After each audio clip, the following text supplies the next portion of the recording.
السلام علیکم ورحمۃ اللہ وبرکاتہ۔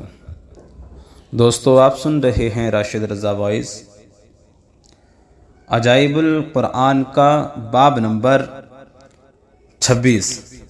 قوم عاد کی آندھی۔ قوم عاد مقام احقاف میں رہتی تھی، جو امان و حضر موت کے درمیان ایک بڑا ریگستان ہے۔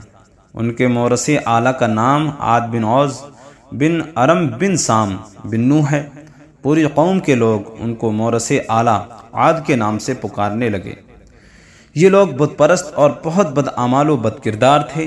اللہ تعالیٰ نے اپنے پیغمبر حضرت ہود علیہ السلام کو ان لوگوں کی ہدایت کے لیے بھیجا، مگر اس قوم نے اپنے تکبر اور سرکشی کی وجہ سے حضرت ہود علیہ السلام کو جھٹلا دیا اور اپنے کفر پر اڑے رہے۔ حضرت ہود علیہ السلام بار بار سرکشوں کو عذاب الہی سے ڈراتے رہے، مگر اس شریر قوم نے نہایت ہی بے باکی اور گستاخی کے ساتھ اپنے نبی سے یہ کہہ دیا، جس کو قرآن نے ذکر کیا ہے، کیا تم ہمارے پاس اس لیے آئے ہو کہ ہم ایک اللہ کو پوجیں اور جو ہمارے باپ دادا پوجتے تھے انہیں چھوڑ دیں؟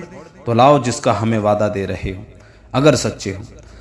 آخر عذاب الہی کی جھلکیاں شروع ہو گئیں۔ 3 سال تک بارش ہی نہیں ہوئی اور ہر طرف قحط خشک سالی کا دورہ ہو گیا، یہاں تک کہ لوگ اناج کے دانے کو ترس گئے۔ اس زمانے کا یہ دستور تھا کہ جب کوئی بلا اور مصیبت آتی تھی تو لوگ مکہ معظمہ جا کر خانہ کعبہ میں دعائیں مانگتے تھے اور بلائیں ٹل جاتی تھی۔ چنانچہ ایک جماعت مکہ معظمہ گئی۔ اس جماعت میں مرثد بن سعد نامی ایک شخص بھی تھا جو مومن تھا، مگر اپنے ایمان کو قوم سے چھپائے ہوئے تھا۔ جب ان لوگوں نے کعبہ معظمہ میں دعا مانگنی شروع کی تو مرثد بن سعد کا ایمانی جذبہ بیدار ہو گیا اور اس نے تڑپ کر کہا، اے میری قوم، تم لوگ لاکھ دعائیں مانگو، مگر خدا کی قسم اس وقت تک پانی نہیں برسے گا جب تک تم اپنے نبی حضرت ہود علیہ السلام پر ایمان نہ لاؤ۔ حضرت مرثد بن سعد نے جب اپنا ایمان ظاہر کر دیا تو قوم عاد کے شریروں نے ان کو مار پیٹ کر الگ کر دیا اور دعائیں مانگنے لگے۔ اس وقت اللہ تعالیٰ نے 3 بدلیاں بھیجی، ایک سفید، ایک سرخ اور ایک سیاہ، اور آسمان سے ایک آواز آئی کہ قوم عاد، تم لوگ اپنی قوم کے لیے ان 3 بدلیوں میں سے ایک بدلی کو پسند کر لو۔ ان لوگوں نے کالی بدلی کو پسند کر لیا، اور یہ لوگ اس خیال میں مگن تھے کہ کالی بدلی خوب زیادہ بارش دے گی۔ چنانچہ وہ ابر سیاہ قوم عاد کی آبادیوں کی طرف چل پڑی۔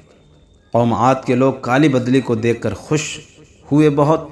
حضرت ہود علیہ السلام نے فرمایا کہ میری قوم، دیکھ لو عذاب الہی ابر کی صورت میں تمہاری طرف بڑھ رہا ہے۔ مگر قوم عاد کی گستاخیوں نے اپنے نبی کو جھٹلایا اور کہا کہ عذاب، اور کیسا عذاب؟ تو یہ بادل ہے جو ہمیں بارش دینے کے لیے آ رہا ہے۔ یہ بادل پچھم کی طرف سے آبادیوں کی طرف برابر بڑھتا رہا، اور ایک دم ناگہاں میں ان میں سے ایک آندھی آئی جو اتنی شدید تھی کہ اونٹوں کو ماں ان کے سوار کے ساتھ اڑا کر کہیں سے کہیں پھینک دیتی تھی۔ پھر اتنی زوردار ہو گئی کہ درختوں کو جڑوں سے اکھاڑ کر اڑا لے جانے لگی۔ یہ دیکھ کر قوم عاد کے لوگوں نے اپنے سنگین محلوں میں داخل ہو کر دروازوں کو بند کر لیا، مگر آندھی کے جھونکے نہ صرف دروازوں کو اکھاڑ کر لے گئے بلکہ پوری عمارتوں کو جھنجھوڑ کر ان کی اینٹ سے اینٹ بجا دی۔ 7 رات اور 8 دن مسلسل یہ آندھی چلتی رہی، جہاں تک کہ قوم عاد کا ایک ایک آدمی مر کر فنا ہو گیا اور اس قوم کا ایک بچہ بھی باقی نہ رہا۔ جب آندھی ختم ہوئی تو اس قوم کی لاشیں زمین پر اس طرح پڑی ہوئی تھیں جس طرح کھجوروں کے درخت اکھڑ کر زمین پر پڑے ہوں۔ چنانچہ ارشاد ربانی ہے، اللہ ارشاد فرماتا ہے جس کا مفہوم ہے، اور وہ ہیں عاد وہ ہلاک کیے گئے نہایت سخت گرجتی آندھی سے۔ وہ ان پر قوت سے لگا دی 7 راتیں اور 8 دن لگاتار۔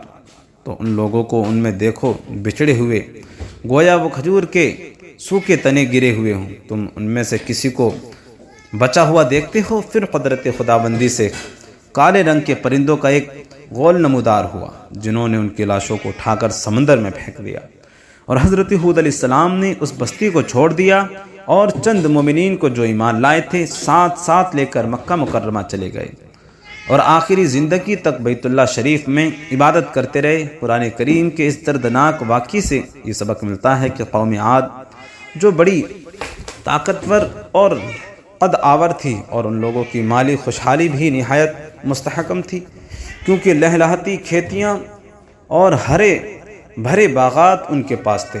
پہاڑوں کو تراش تراش کر ان لوگوں نے گرمیوں اور سردیوں کے لیے الگ الگ محلات تعمیر کیے تھے۔ ان لوگوں کو اپنی کثرت اور طاقت پر بڑا اعتماد، اپنے تمول اور سامان عیش و عشرت پر بڑا ناز تھا، مگر کفر اور بدعمالیوں بد کرداریوں کی نحوست نے ان لوگوں کو قہر الہی کے عذاب میں اس طرح گرفتار کر دیا کہ آندھی کے جھونکوں اور جھٹکوں نے اس کی پوری آبادی کو جھنجھوڑ کر چکنا چور کر دیا، اور اس پوری قوم کے وجود کو صفحہ ہستی سے اس طرح مٹا دیا کہ ان کے قبروں کا بھی کہیں نشان باقی نہ رہا۔ تو پھر بھلا ہم لوگوں جیسی کمزور قوموں کا کیا ٹھکانہ ہوگا عذاب الہی کے جھٹکوں کی تاب لا سکیں؟